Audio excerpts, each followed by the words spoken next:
Yan. Dumaan pa kasi ako sa kabilang bahay na ano kami, nalibang kami magkwentuhan ng mga goals namin sa buhay. Sabi ko nga, as long na meron kang goals at direction sa buhay mo, maaabot lahat. Walang problema. Ay!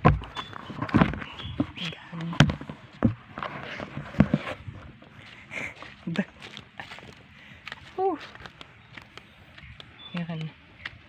So, ano mo tayo mga boss? Maglalaba muna tayo. Straight ahead muna tayo sa bukid. Let's go! Oh!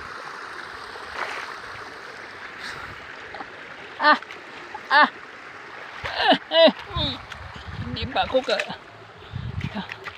putik na putik.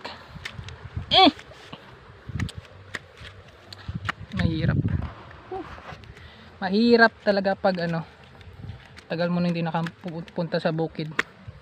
Nakakalimutan mo yung mga pektos na mga ginagawa ko dati yung hindi pa ako partially bulag.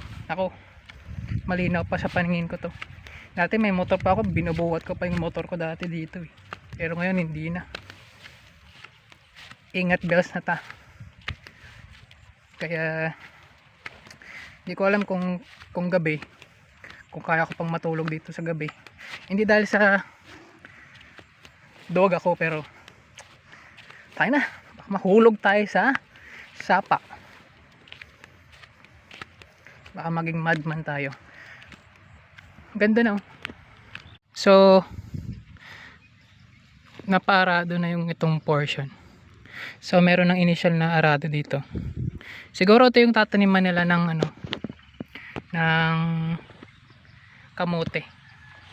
Kasi meron na partial na area na tinaniman ng kamote. So yun yung tataniman nila ng kamote mga boss. So nandun yun sa kabilang part. Pero ito, yan, ang ganda ng area oh. Yan. Basta hindi lang talaga bahain dito. Ang ganda ng area. Yan. Ganda na maglagay ng tree house yun oh. Yan. Ito namin ipaayos. Kapag may budget, paayos natin itong kubong ito.